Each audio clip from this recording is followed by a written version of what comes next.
Hello dear students, welcome to nursing Adda 24/7। बहुत बहुत स्वागत है आप सभी लोगों का। तो भाई आजकल जो सबसे ज़्यादा क्वेरीज आ रही है वो आ रही है नॉन नर्सिंग के ऊपर कि ठीक है नर्सिंग का सिलेबस हमें पता है, नर्सिंग हम लोग पढ़ रहे हैं, लेकिन ऐसा क्या करें कि भाई नॉन नर्सिंग जो है उसमें भी हम अच्छा स्कोर कर सकें, जिसकी वजह से हमारी रैंक अच्छी आ जाए, हमारा स्कोर अच्छा आ जाए। क्योंकि आपको पता है कि जो KGMU का एग्ज़ाम है उसमें 40 मार्क्स की नॉन नर्सिंग आने वाली है। आप ये देख लो कि डिसाइडिंग होने वाला है। डिसाइडिंग इन द सेंस कि भाई ठीक है, अगर मान लो नर्सिंग आप कर रहे हो बट इन केस कुछ मार्क्स से आप रह जाते हो या कोई चीज़ है तो नॉन नर्सिंग वहाँ पर बहुत ज़्यादा हेल्प कर सकती है। तो इतना आप जानते हो कि नॉन नर्सिंग जो है वो कितनी ज़्यादा इंपॉर्टेंट है।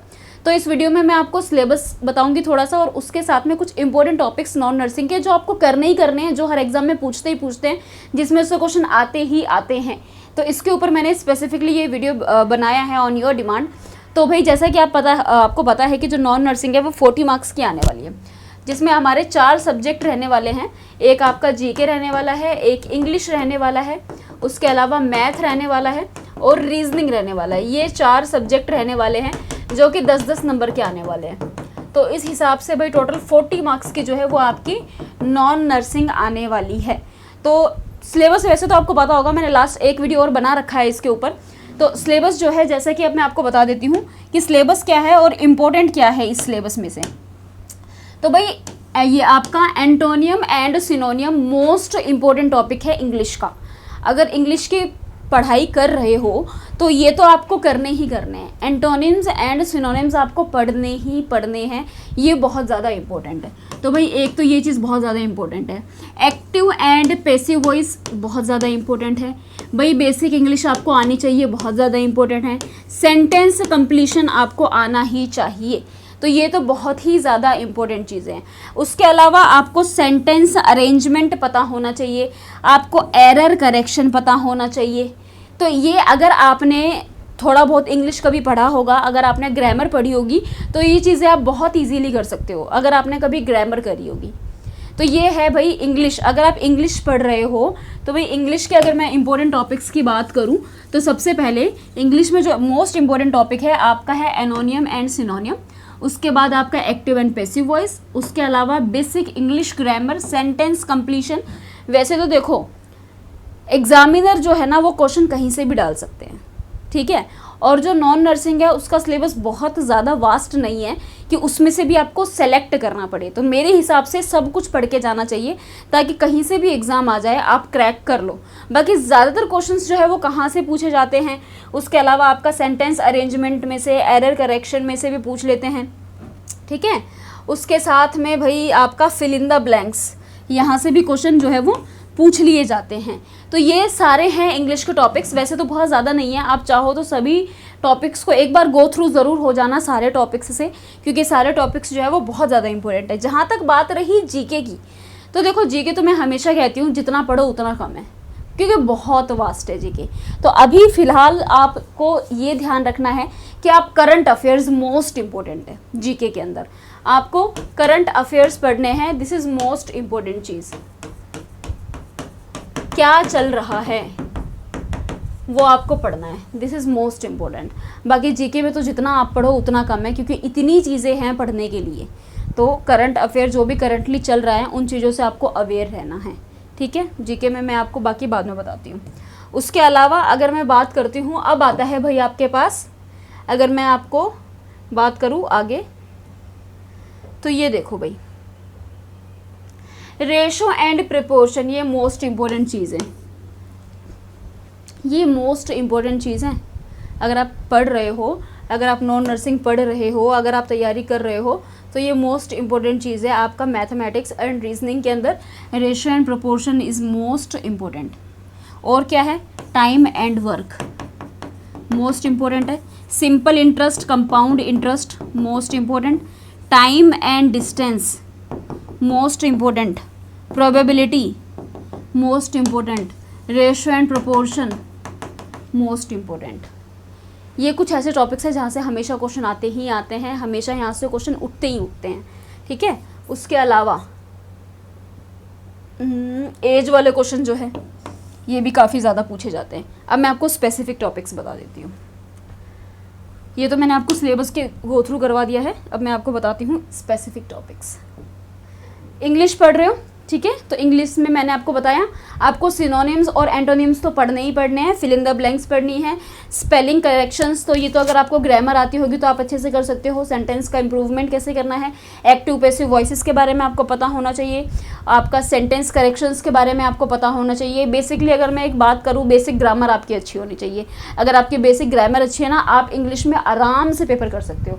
बस थोड़ा सा इस पर ध्यान देना क्योंकि यहाँ से आपको 2 क्वेश्चन मिलेंगे ही मिलेंगे, ठीक है। और ये थोड़ा सा समझने में भी बच्चों से गलती हो जाती है, बट बाकी की जो चीज़ें होती है ना, उसमें अगर आपकी इंग्लिश अच्छी है तो आप इसको बड़े आराम से कर सकते हो, अगर आपकी इंग्लिश अच्छी है, ठीक है। उसके बाद में जहाँ तक रही जीके की बात, यार करंट अफेयर्स आपको अच्छे से करने पड़ेंगे, एवरीडे ऑब्जर्वेशन आपको रखनी है, क्या चल रहा है क्या नहीं चल रहा है वो आपको पता होना चाहिए।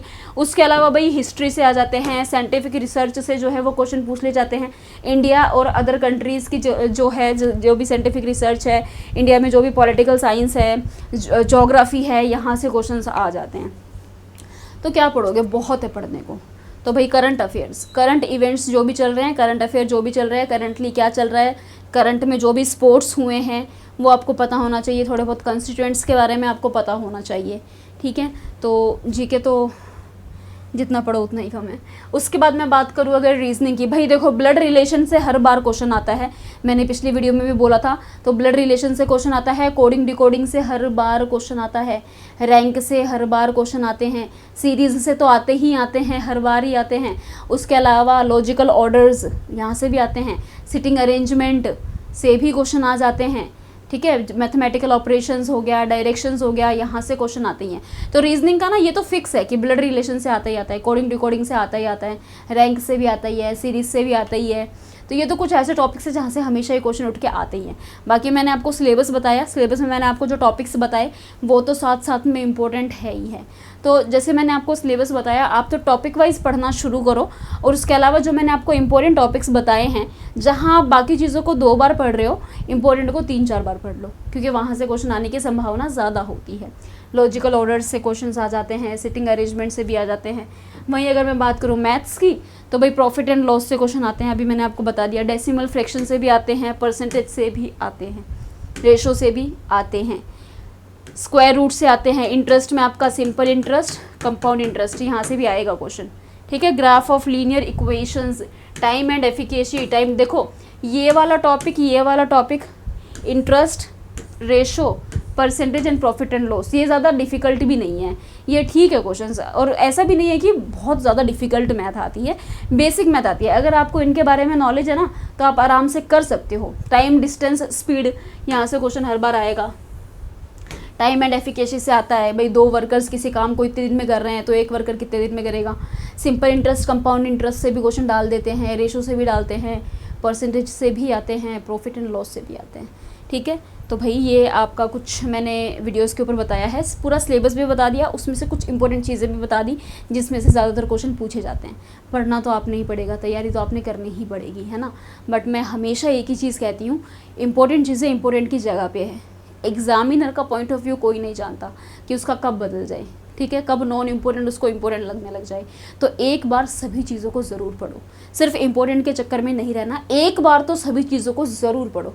फिर उस मतलब ये है कि गो थ्रू तो होना ही है, एटलीस्ट एग्ज़ाम में वो चीज़ आई ना तो ये आपका होना चाहिए पूरा एग्ज़ाम कि हाँ ये मैंने कहीं तो पढ़ा है, तो एटलीस्ट इतना होना ही चाहिए। उसके अलावा फिर ये है कि जैसे अब आज तक ज़्यादातर जो क्वेश्चंस आए हुए हैं, ज़्यादा जिस चीज़ पे फोकस किया हुआ है उस पर भी आपने ज़्यादा, उस पर आपको थोड़ा ज़्यादा फोकस करना है कि भाई वहाँ से आया तो मैं उसको जल्दी से क्वेश्चन को अटैम्प्ट कर लूँगा या कर लूँगी, ठीक है। बाकी पढ़ो सभी चीज़ें, क्योंकि एग्ज़ाम कहीं से भी आ सकता है। तो चलिए भाई, मिलती हूँ मैं आपसे नेक्स्ट वीडियो में। और उसके अलावा क्योंकि ये KGMU की मैंने वीडियो बनाई है तो मैं आपको ये बता देती हूँ भाई कि हमारा KGMU का जो बैच है वो लाइव है। 6 मई से हमारा बैच स्टार्ट हो गया था, जिसमें आपके लाइव एंड रिकॉर्डेड क्लासेस चल रही हैं। उसमें आपको PDF नोट्स जो है वो प्रोवाइड किए जाते हैं। और सबसे अच्छी बात इस बैच की ये है कि इसके अंदर जो पुरानी हमारी क्लासेस हुई हैं, जो पुराने बैचेस में क्लासेस हुई है, उनकी भी सभी वीडियोस का एक्सेस प्रोवाइड कर दिया जाता है कि अगर ऐसा है कि आप ज़्यादा वेट नहीं करना चाहते, आप एज सून एज़ पॉसिबल मतलब सिलेबस को जल्दी आपको करना है, तो वो जो रिकॉर्डेड क्लासेस जो पहले कभी हुई हैं उनको आप देख देख के जल्दी से भी सिलेबस कंप्लीट कर सकते हैं। तो इसका ये एक बहुत अच्छा इसका बेनिफिट है अगर आपको चाहिए, ठीक है। तो अगर आप लेना चाह रहे हैं, आपको प्राइस चेक करना है या आपको कुछ भी देखना है, तो आपको करना क्या है, आपको अड्डा 24/7 पे जाना है। ये सबसे ऊपर वाली वेबसाइट है, इस पर आपको क्लिक करना है।